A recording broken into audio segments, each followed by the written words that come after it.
नमस्कार, मेरा नाम है अनुराग मिश्रा और आप देख रहे हैं जनता जंक्शन। मुजफ्फरनगर के राजकीय इंटर कॉलेज मैदान यानी जीआईसी ग्राउंड में कल जो कुछ भी हुआ वो सरकार की नींद उड़ाने के लिए काफी है। लाखों की संख्या में इकट्ठा हुए लोगों ने सरकार को यह साफ साफ बता दिया है कि आंदोलन फिर से तेजी पकड़ने वाला है और मंच से मोदी योगी को हराने वाली बातों ने साफ संदेश दे दिया कि 22 के चुनाव में योगी को तमाम राजनीतिक पार्टियों के अलावा किसान संगठनों से भी टक्कर लेनी पड़ सकती है। 22 के चुनाव में योगी को तमाम राजनीतिक पार्टियों के अलावा किसान संगठनों से भी टक्कर लेनी पड़ेगी और यह ऐलान सरकार के लिए चेत जाने का ऐलान है। खैर, बात करते हैं इस रैली या महापंचायत की, तो प्रत्यक्षदर्शियों के मुताबिक रविवार सुबह 10 बजे के आसपास 1 लाख की क्षमता वाले जीआईसी ग्राउंड में भीड़ इतनी ज्यादा थी कि तिल रखने की भी जगह नहीं, मुहावरे का बेहिचक प्रयोग किया जा सकता है और हम इसको एक सफल महापंचायत कह सकते हैं। लेकिन इस महापंचायत से राकेश टिकैत का बदला हुआ लहजा इस बात का साफ साफ संकेत था कि यह आंदोलन अब महज किसानों का नहीं रहेगा, अब सरकार पर दबाव बनाने के लिए बाकी कामकाजी और पेशेवर समूह के लोगों का भी समर्थन लेने की कोशिश करेंगे।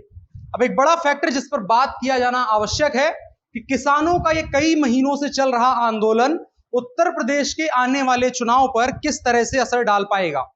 भारतीय किसान यूनियन का संगठन जितना पश्चिमी उत्तर प्रदेश में संगठित और मजबूत है, उतना राज्य के अन्य हिस्सों में नहीं है, ये बात जगजाहिर है।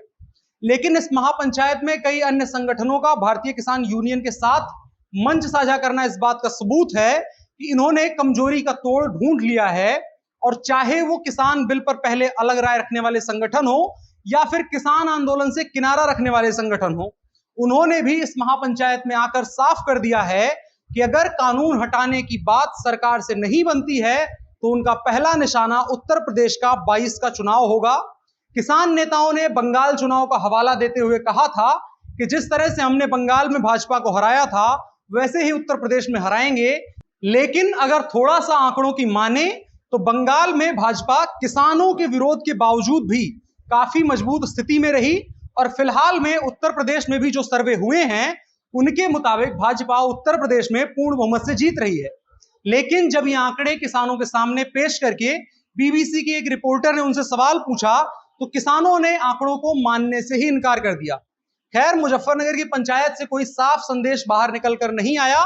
लेकिन 9 और 10 सितंबर को भारतीय किसान यूनियन ने लखनऊ में भी बैठक बुलाई है और जिस तरह से किसान नेताओं की रुचि राजनीति में बढ़ रही है उस लिहाज से ये उम्मीद की जा सकती है कि लखनऊ में होने वाली बैठक में कुछ भाजपा विरोधी पार्टी के नेता भी आंदोलन को मजबूती देने के लिए अपना समर्थन प्रकट करें।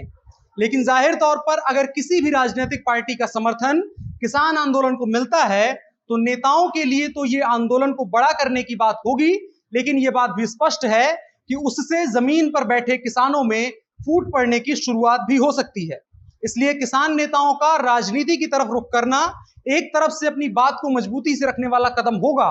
तो दूसरी तरफ से अलग अलग राजनीतिक आस्था वाले एकजुट हुए किसानों के लिए टूटने वाली वजह के तौर पर भी काम कर सकता है। खैर, ये सब आगे देखने वाली बात होगी। फिलहाल के लिए इतना ही। कैमरे पर मेरे साथ थे ओम प्रकाश जी। आप जनता जंक्शन देख रहे थे। धन्यवाद।